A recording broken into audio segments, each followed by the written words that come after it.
Today I'd like to talk about pace. There's been an awful lot of media attention to the fact that schools are going back tomorrow. Firstly, let me just say they haven't actually been shut. Schools have been open for the children of key workers throughout. They've also been open for children with education, health and care plans, the EHCPs.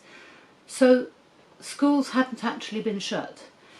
Also, as part of this, while schools haven't been open to all, teachers have still been working. Some of them have been doing a rotation of going into schools, so different teachers going to school at different times. There might be a week on and then a few weeks and then they're back on again. But also there's been homeschooling going on where teachers have been feeding into that. So teachers have had to be finding new ways of presenting their lessons in a way that they can do remotely. So teachers have actually been very busy, and I think it's unfair to consider that teachers have been sitting around doing nothing for the last few months. For some they've been busier than ever. There have been SENCOs are special educational needs coordinators, who have been using it as a chance to actually get a lot of the paperwork up to date that's really hard to keep on top of, and just loads of work going on behind the scenes that we don't necessarily hear about through the media. I hear a lot about it because I tutor SENCOs on the Masters and leaders doing the MPQs. I've taught at university. There's all sorts of things I'm doing, which means I'm in touch with a lot of teachers, SENCOs, head teachers and so on. So these people in education haven't been sitting around doing nothing for the last few months, so I want to clear that up. Also, as schools reopen, they don't reopen for everyone. There are only key year groups going in, so it's not everything back to normal tomorrow. And another thing about that is we haven't got a full take-up of this. There are a lot of children who will not be going back to school, even though they are entitled to go back to school.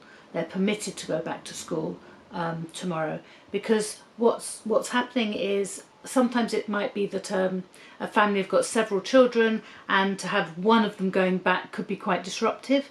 It could be that the family themselves feel quite vulnerable, and the idea of a child going back to school and potentially bringing something back into the house could be a difficulty.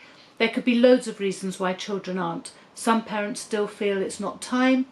Others have felt that their children have benefited from the space of being home educated, and they actually want to give them that little bit more time, start again afresh maybe in September. So there's various reasons why there isn't a complete take-up, far from it. Also, some schools have looked at their situation and realised actually we can't open up as we're being advised to by the government, because we are such a small school. There's no way we can do that in a way that allows for social distancing. There's all sorts of reasons why some schools are unable to fully open up in the way that they are anticipated to do so. So it's not as simple as schools are going back. Okay, that's the first thing. The other thing is that in addition, one more before I move on, also staffing. There are teachers who cannot go back to school because they are still having to shield. So they're not necessarily at full staffing as well. So it is very complicated, and the child-teacher ratio is going to be different. So that is a huge issue.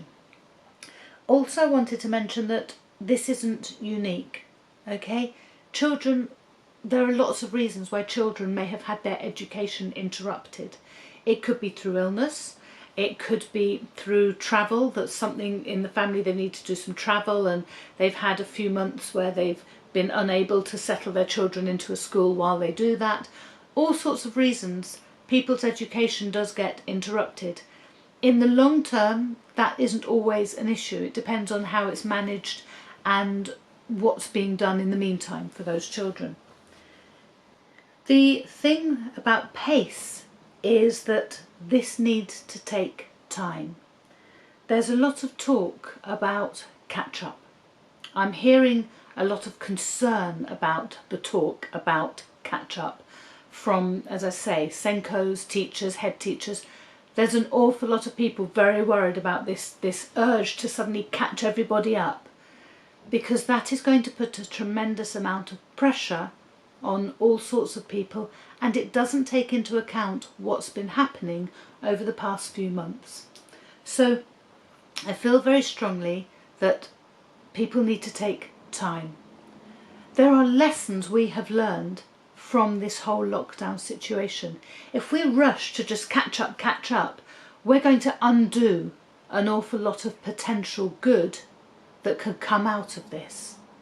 And we don't want to rush in and waste an opportunity. I'm very much an optimist. I believe things can be turned into opportunities.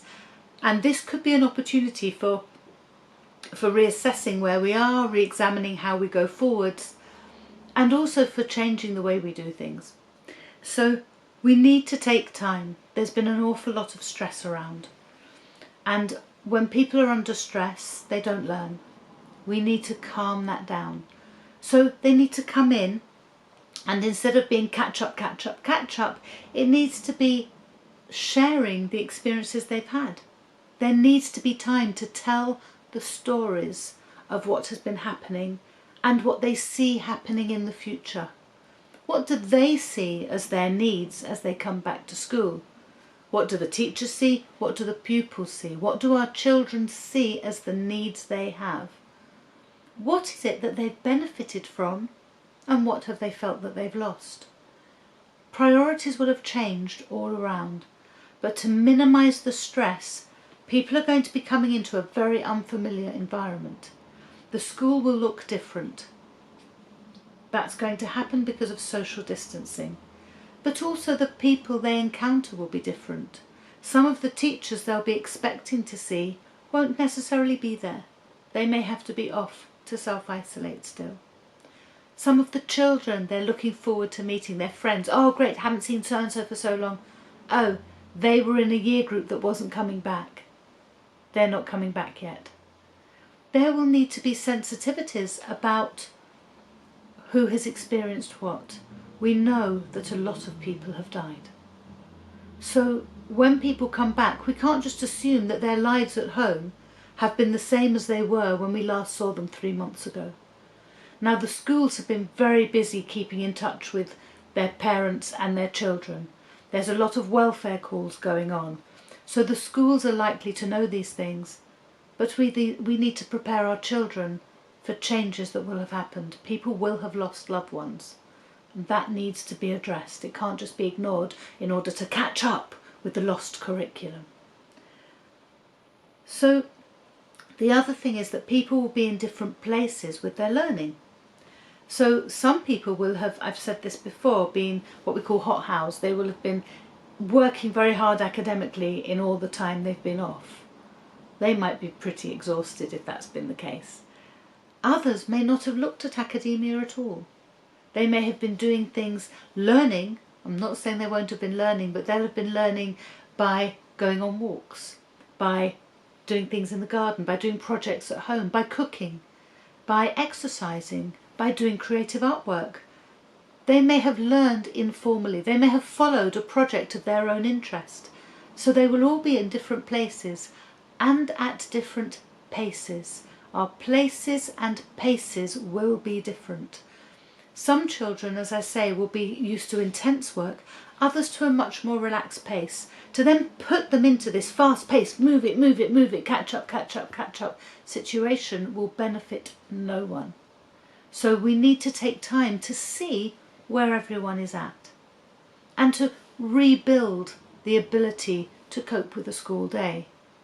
It's an opportunity for that school day to look very different, for that school day to include places and spaces for thought, for relaxation, for calm, for oneness with nature, if our school grounds permit.